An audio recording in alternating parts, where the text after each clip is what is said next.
The text from my brother Marcus came through while I was sitting in my small studio apartment, working on what he would have called another worthless doodle. The afternoon light streamed through the single window, illuminating canvases that lined every wall, paintings that my family had dismissed as hobby projects from their struggling artist sister. "Sold your amateur paintings for $50 each. You're welcome," Marcus had written, followed by a smug emoji. "Found them in Mom's garage when we were cleaning out her stuff. At least now they're not taking up space." I stared at the message for a long moment, my coffee growing cold in my hands. Those paintings, 5 pieces I'd stored at Mom's house during my experimental phase, 3 years ago, weren't just random artwork. They were early pieces from my Meridian series, created under my pseudonym M. Sterling. Each canvas represented months of work, layers of meaning, and techniques that had taken me years to perfect. "Thank you for letting me know," I replied, keeping my response neutral. His response came immediately. "Aren't you mad? I thought you'd be upset about me getting rid of your stuff without asking." I wasn't mad. I was fascinated. Because those amateur paintings were worth approximately $12 million each on the current art market. And the buyers? Well, the buyers were actually my own art dealers, working under strict instructions to acquire any M. Sterling pieces that appeared on the secondary market. My phone rang. It was Marcus, probably expecting me to break down crying about my lost artwork. "Hey, Sophie," he said, his voice carrying that particular tone of forced sympathy he used when he thought he was delivering bad news. "Look, I know you're probably upset about the paintings, but honestly $50 each was pretty good for amateur work. The guy at the estate sale said most people were offering 20. "Estate sale?" I asked, genuinely curious about how this had unfolded. "Yeah, you know how Mom had all that junk in her garage. Dad and I decided to just clear everything out and sell it. There were boxes of your old art supplies, some canvases, and those 5 paintings you left there. I figured they were just taking up space and Dad needed the money from the sale anyway." Dad needed the money. That was rich. My father, Robert Chin, had been living off the success of his small accounting firm for the past 15 years, constantly reminding the family about his financial expertise and business acumen. He'd spent years lecturing me about the impracticality of art as a career, suggesting I pursue something stable, like accounting or business management. "Who bought them?" I asked. "Some art dealer from the city. Really nice guy actually. He said he specialized in emerging artists and thought the paintings showed potential." His words, not mine. "He even left his card in case you wanted to connect with him about your future work." I almost laughed. The art dealer was undoubtedly Harrison Mitchell from Mitchell & Associates, one of the most prestigious galleries in the country. Harrison had been representing my work under the M. Sterling pseudonym for the past 4 years, helping me build a reputation in the contemporary art world while I maintained my cover as the family's struggling artist. "That was thoughtful of him," I said. "Yeah, and Sophie? Don't take this the wrong way, but maybe this is a sign that you should consider a more practical career path. I mean, if a professional art dealer thinks $50 is fair for your work, maybe it's time to be realistic about your prospects." Marcus had always been the golden child. The successful one with the MBA, the management position at a mid-level marketing firm, the suburban house with the 2-car garage. He'd married his college girlfriend, Jessica, and they'd produced 2 perfectly average children who attended private school and played soccer on weekends. He'd also been slowly going broke for the past 18 months, though he'd never admit it to the family.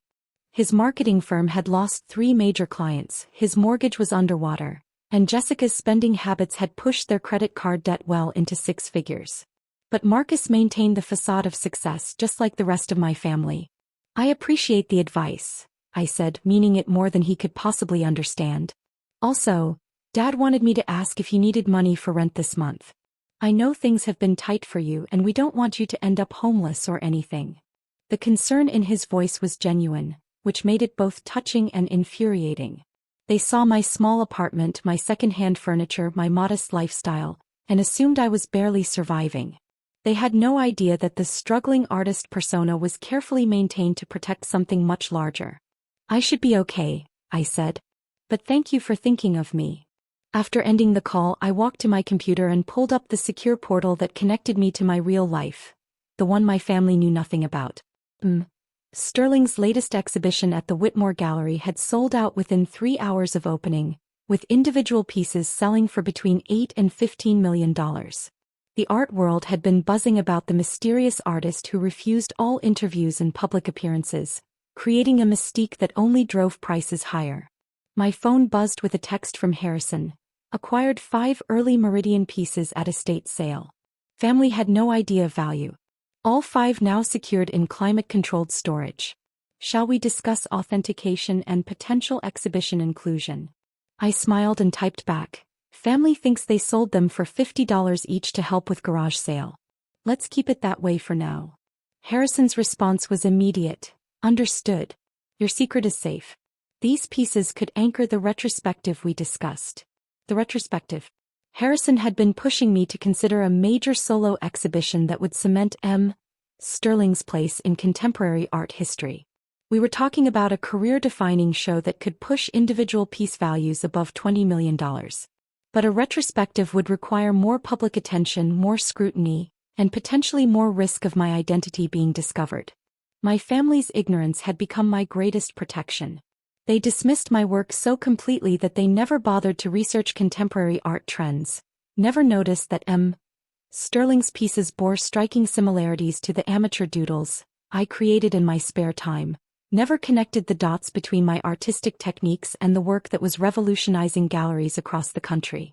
The next day I decided to visit Dad.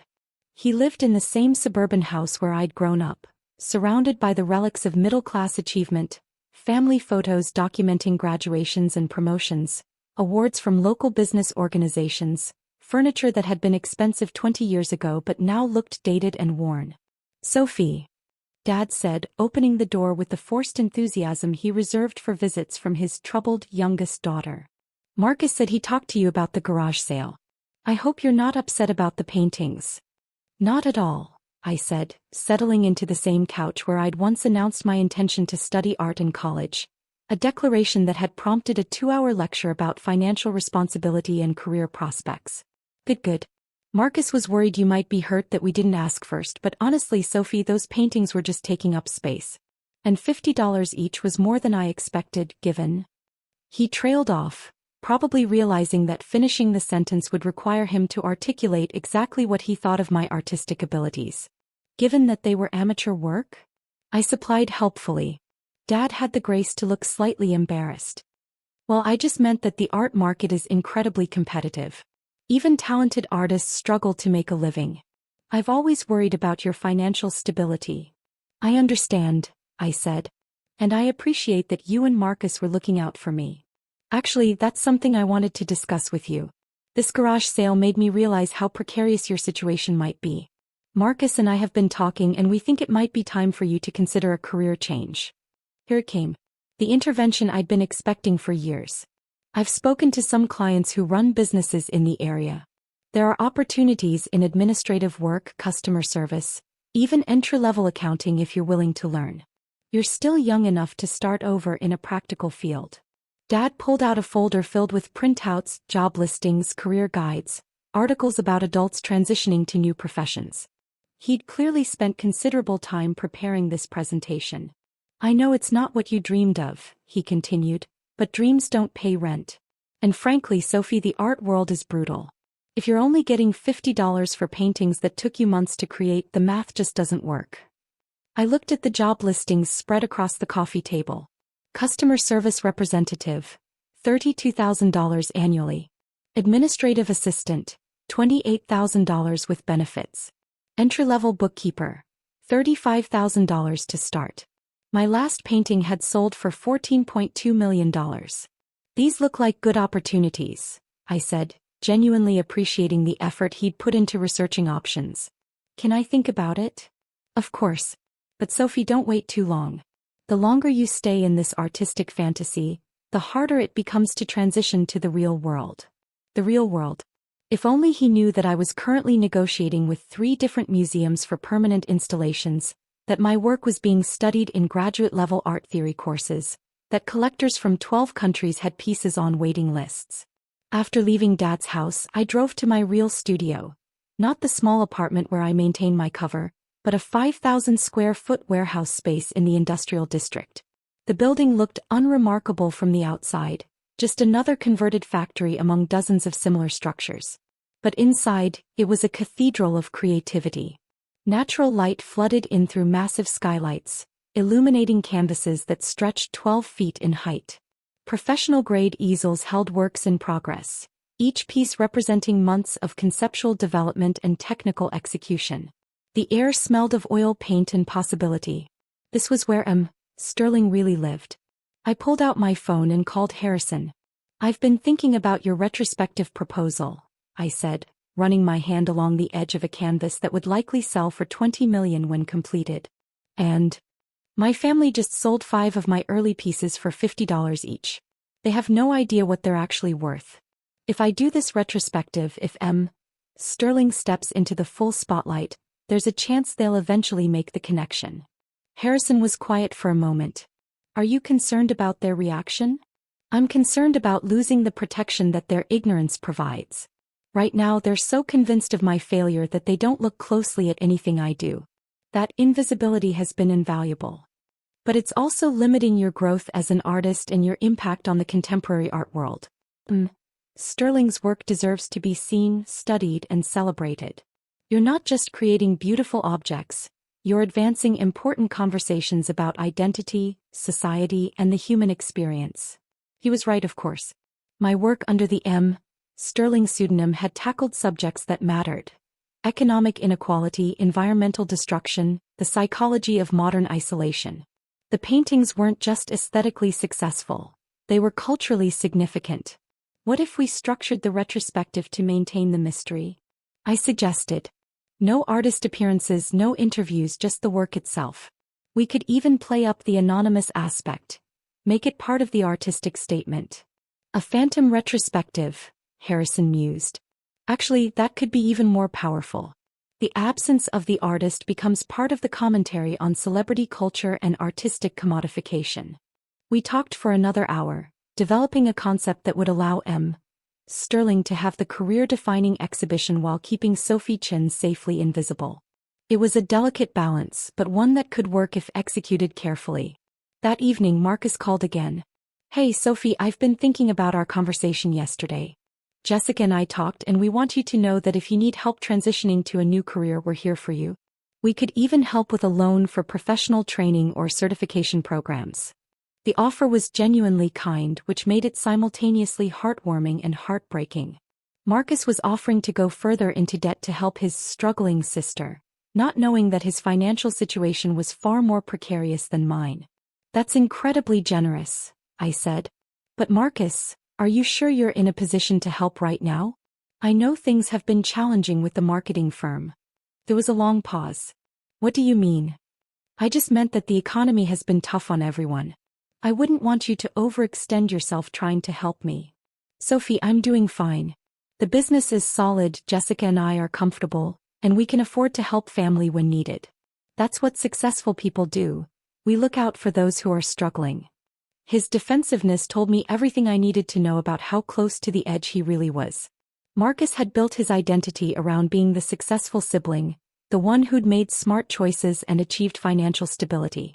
Admitting to problems would require dismantling that entire self-concept. "I appreciate that," I said. "But I think I'm going to be okay." "Sophie, listen to me. I know you don't want to give up on your dreams, but at some point you have to face reality. You're 32 years old, you're living in a tiny apartment, you're barely making ends meet, and now you've lost 5 paintings that represented months of work. This pattern can't continue indefinitely." 32 years old. In the art world, I was practically a prodigy. Most artists didn't achieve significant commercial success until their 40s or 50s, if ever. Sterling had broken into the highest levels of the market by age 30, a feat that art critics called unprecedented and revolutionary. "You're right that patterns can't continue indefinitely," I said. 3 weeks later, the Whitmore Gallery announced the upcoming Sterling retrospective, Invisible Truths, 5 Years of Vision. The art world went into a frenzy.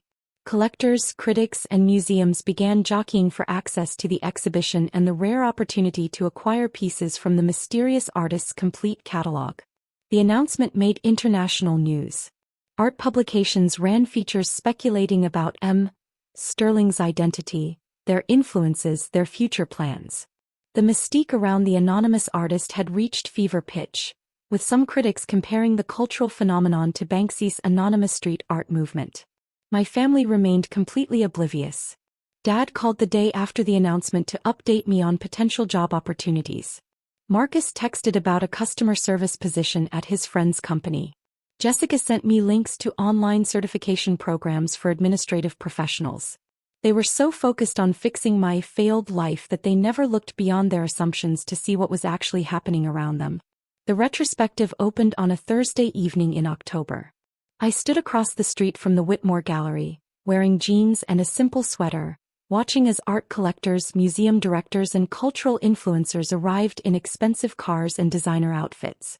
These were people who could afford to spend millions on a single painting, gathering to celebrate work that I'd created in my warehouse studio while my family worried about my ability to pay rent. Harrison had texted me throughout the day with updates. Opening night sold 3 pieces within first hour. Museum acquisition offers coming in for major works. Critics calling it the most important contemporary exhibition in a decade. My phone rang. It was Marcus. "Sophie, where are you?" "I tried calling earlier." "Just out running errands," I said, which was technically true. I was running the errand of watching my career-defining exhibition open to unprecedented acclaim. "Good. Listen, I have some news that might cheer you up. Remember that art dealer who bought your paintings at the garage sale? He called Dad today."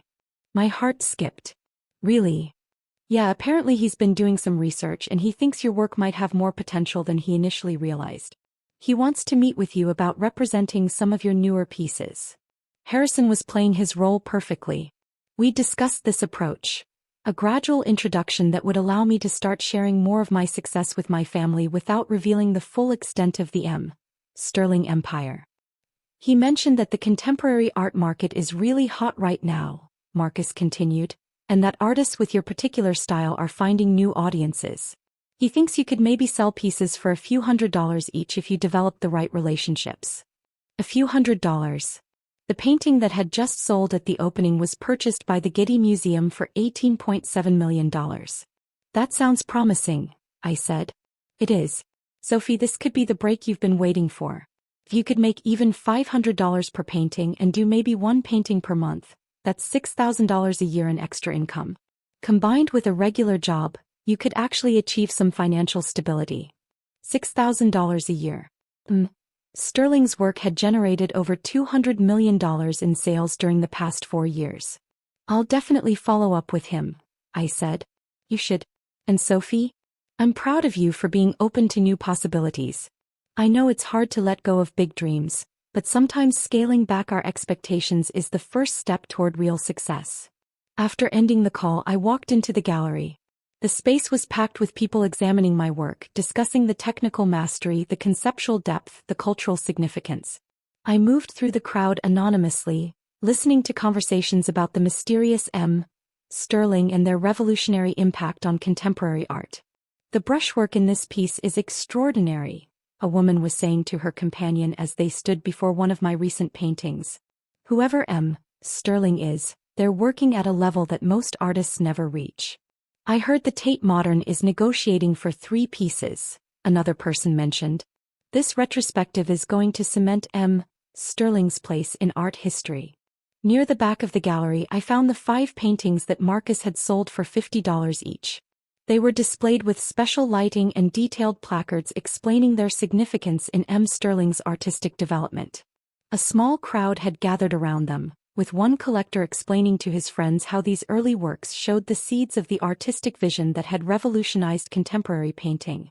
"These 5 pieces alone are valued at approximately $60 million, the collector was saying. "They represent a crucial transitional period in M. Sterling's evolution as an artist." $60 million.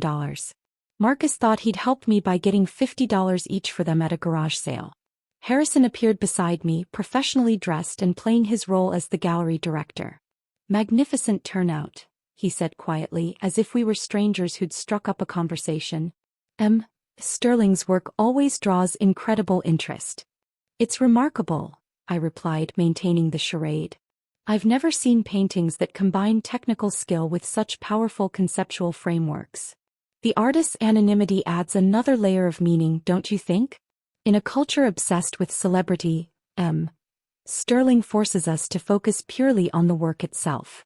We chatted for a few more minutes, then Harrison moved on to other guests, leaving me alone with my secret and my success. My phone buzzed with a text from Dad. "Hope you're having a good evening, sweetheart. Remember to follow up with that art dealer Marcus mentioned. Even small opportunities can lead to bigger things." 2 months later, I was sitting in the same suburban living room where Dad had once lectured me about career practicality, listening to him read aloud from an article in Art News about the continued success of the Sterling retrospective. "Listen to this," Dad said, adjusting his reading glasses. "It says here that this Sterling person has completely transformed the contemporary art market. Individual paintings are selling for over $20 million. Can you imagine?" "It's incredible," I agreed. "The article says Sterling is probably the most successful anonymous artist in history. No one knows who they are, but their work is hanging in major museums around the world." Marcus nodded from his spot on the couch. "It makes you think about the art world differently. I mean, somewhere out there is this person making millions of dollars from painting, and nobody even knows their real name. It also makes you realize how competitive the field really is," Dad added, looking at me with the gentle concern he reserved for discussions of my future.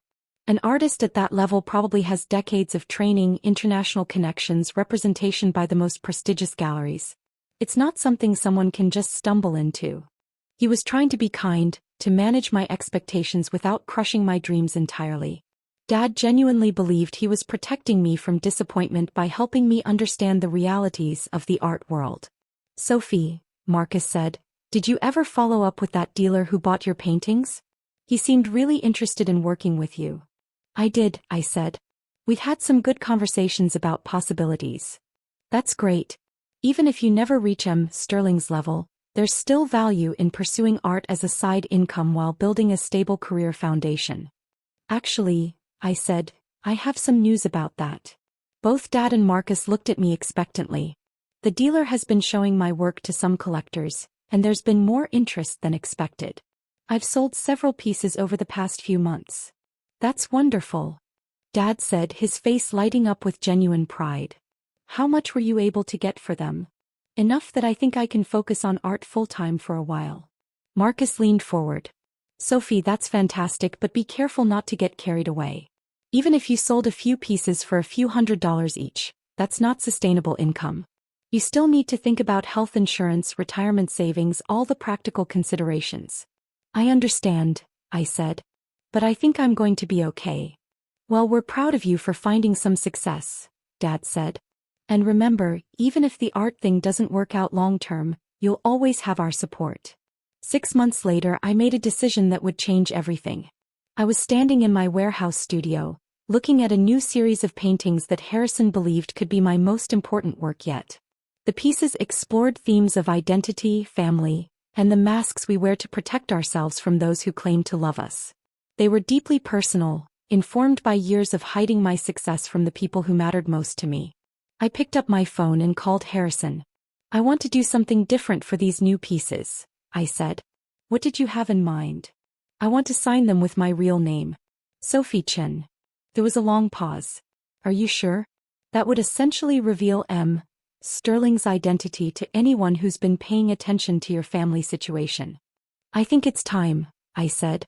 "My family loves me, but they've never really seen me. Maybe it's time to give them the chance. This could change everything. Your privacy, your family relationships, your entire life structure." "I know," I said. "But I'm tired of being invisible to the people who matter most." The new exhibition opened 3 months later at the Museum of Contemporary Art. The announcement that Sterling and Sophie Chen were the same person sent shockwaves through the art world and made international headlines. The mysterious artist who had revolutionized contemporary painting was revealed to be a young woman whose family had been selling her work at garage sales. The story became a cultural phenomenon. Articles about hidden genius, family dynamics, and the nature of artistic recognition. My phone rang constantly with interview requests from major media outlets. But the call I was waiting for came on a Tuesday afternoon. Sophie. It was Marcus, his voice confused and hesitant. I just saw the news. Is this real? It's real, I said. But how? When? I don't understand. Those paintings I sold for $50 were worth about $12 million each. The buyers were my art dealers, working under instructions to acquire any of my pieces that appeared on the secondary market. The silence stretched for nearly a minute. Sophie, I need to see you. We all need to see you. Can you come over to Dad's house? An hour later, I was sitting in that same suburban living room, but everything felt different. Dad and Marcus looked at me like they were seeing a stranger, which in many ways they were. I don't know how to process this, Dad said finally. All these years we thought you were struggling, that you needed our help and guidance. But you were one of the most successful artists in the world. I was protecting something I'd built, I said.